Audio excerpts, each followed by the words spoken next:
ফকলিফট কত প্রকার? 6 প্রকার। আমরা যে ফকলিফটটা চালাচ্ছি এটার নাম কি?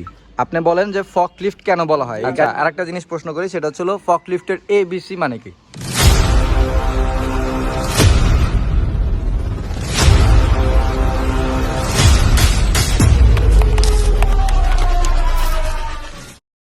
আসসালামু আলাইকুম। ওয়ালাইকুম আসসালাম। আপনারা কেমন আছেন? আলহামদুলিল্লাহ ভালো। আচ্ছা, আপনারা একজন একজন করে আমরা নাম জানি। হ্যাঁ, আপনার নাম, আপনি কোথা থেকে আসছেন? আমার নাম হচ্ছে এমডি আলাউদ্দিন, আমি এসেছি ঢাকা সায়দাবাদ থেকে। ঢাকা সায়দাবাদ থেকে। আর ভাইয়া? আমার নাম রুকনউদ্দিন, আমি ঢাকা খিলগাঁও থেকে আসছি। খিলগাঁও থেকে আসছেন। তো আপনারা আমাদের এই যোগাযোগের মাধ্যমটা কিভাবে পেয়েছেন? আমরা আসলে একটা এজেন্সির মাধ্যমে আর কি পেয়েছি। আমাদের এজেন্সি একজন শিক্ষক আছে যার নাম মামুন, উনি আর কি আপনাদের এখানে সাজেস্ট করলো যে এখানে নাকি ভালো আর কি লিফটের কোর্স করার জন্য। পরে আচ্ছা, ওই আচ্ছা। মাধ্যমে আমরা আসছি আপনার সাথে কথা তো হয়। আসার পরে আপনারা এখন কিরকম শিখলেন? আসলে আলহামদুলিল্লাহ খুব ভালো শিখছি। আলহামদুলিল্লাহ অনেক ভালো, মানে এখানে সবাই অনেক আন্তরিক, আমাদের ভুলগুলা ধরাই দিছে। এখন মোটামুটি আলহামদুলিল্লাহ ভালোই শিখছি আমরা। আচ্ছা, তো এখন যদি আপনার ইন্টারভিউতে যদি প্রশ্ন করে আপনারা সকল উত্তর দিতে পারবেন তো ইনশাল্লাহ? ইনশাআল্লাহ পারবো। ইনশাল্লাহ। আচ্ছা, তাহলে আচ্ছা আপনাদের আমি প্রশ্ন করি। হ্যাঁ, ফকলিফট কত প্রকার? 6 প্রকার। 6 প্রকার। আচ্ছা, আমরা যে ফকলিফটটা চালাচ্ছি এটার নাম কি?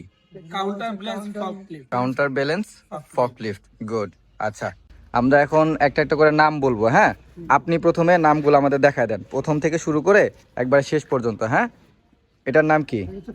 ফর্ক। আচ্ছা, একটা মিনিট, আপনি বলেন যে ফকলিফট কেন বলা হয়, এই গাড়িটাকে ফকলিফট বলা হয় কেন, বলতে পারবেন? ফর্কলিফট বলা হয়, ফর্ক হচ্ছে কাটা, কাটা, হুম, আর হচ্ছে লিফট হচ্ছে ওঠানামা করা। ফর্কের মাধ্যমে কোনো মালামালকে এক স্থান থেকে অন্য স্থানে উপরে উঠানো নামানো হয় বিধায় এটার নাম ফকলিফট। মনে থাকবে? তাহলে ফকলিফট কেন বলা হয়? এক স্থান থেকে অন্য স্থানে ফর্কের মাধ্যমে ফর্কের মাধ্যমে মাল উপরে উঠানো নামানো করানো হয় বিধায় এটার নাম ফকলিফট। আচ্ছা, তাহলে এটার নাম হচ্ছিল ফর্ক। ফর্ক। তারপরে একটা একটা করে সিরিয়ালে বলেন। লোড ব্যাকেল হুম। হচ্ছে ক্রেজ, ক্রেজ। আচ্ছা, মাস্ট, মাস্ট, লিফট, লিফট, ভিতরে হচ্ছে চেন, চেন, আর হচ্ছে এটা হচ্ছে hydraulic pipe, hydraulic pipe, Hydraulic pipe। আর এটা আর এটা হচ্ছে lift cylinder, cylinder. Lift cylinder. এরপরে টিল্ট সিলিন্ডার। হ্যাঁ, আচ্ছা, এটাকে কি বলা হয়? Study, steering. আর এটাকে বলা হয় স্টারিং হুইল। আচ্ছা, এখানে আপনার এটাকে কি বলা হয়? Hand brake. আমরা ড্রাইভিং ভাষায় বলেছিল হ্যান্ড ব্রেক, কিন্তু এটা বইয়ের ভাষায় হচ্ছিল পার্কিং ব্রেক লিভার। হ্যাঁ, parking break liver. Parking break liver. আচ্ছা, এটাকে বলা হয় ডিরেকশন সুইচ। ডিরেকশন মানে হচ্ছে আপনার দিক নির্দেশনা করা, এটা সামনে দিলে আপনার সামনে যাবে, পিছিয়ে দিলে পিছিয়ে যাবে, তাহলে এটার নাম হচ্ছিল ডিরেকশন সুইচ। আচ্ছা, এখানে হচ্ছিল কি হর্ন থাকে। আর এখানে আমাদের লিভার আছে কয়টা? দুইটা। একটা হচ্ছিল লিফট লিভার, একটা হচ্ছে টিল্ট লিভার। Tilt liver. হ্যাঁ, একটা হচ্ছিল লিফট লিভার আর একটা হচ্ছিল টিল্ট লিভার। লিফট লিভারের কাজ কি? আপনার লিফটটা ওঠানো উপরে উঠানো নামানো।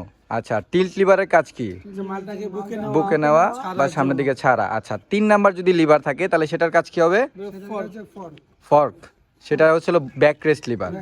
হ্যাঁ, আপনার যে লোড ব্যাক রেস্টটা আছে এটাকে কি করবে? ডানে বামে মুভ করবে। আচ্ছা, 4 নাম্বার যদি লিভার থাকে সেটার কাজ হচ্ছিল ফর্ক, ফর্ক লিভার। আচ্ছা, তাহলে এটাকে বলা হয় আপনার অপারেটর সিট। অপারেটর সিট বা অপারেটর ক্যাপ। হ্যাঁ, আর উপরেরটার নাম overhead guard. Overhead guard. Overhead গার্ডের কাজ কি? আপনার উপরে যদি কোনো কিছু পড়ে যায় বা দুর্ঘটনা ঘটে তার জন্য সেফটি দেয়, তাই না? এটার নাম হচ্ছিল ওভারহেড গার্ড। আচ্ছা, পিছের এটার নাম কি? Counter balance. Counter balance. Counter ব্যালেন্সের কাজ কি? কাউন্টার ব্যালেন্স কতটুকু মাল নিতে পারবো নির্ভর করে এই কাউন্টার ব্যালেন্সের উপরে, তাই না? এটা আচ্ছা, যদি 2 টন থাকে তাহলে আমরা 500 কেজি কম বা 1.5 টন সামনে নিব মাল। গুড। আচ্ছা, এখন আমরা বুঝবো কি করে যে এই গাড়ির ওয়েট কত বা এই গাড়ি কতটুকু ক্যাপাসিটি মাল নিতে পারবে?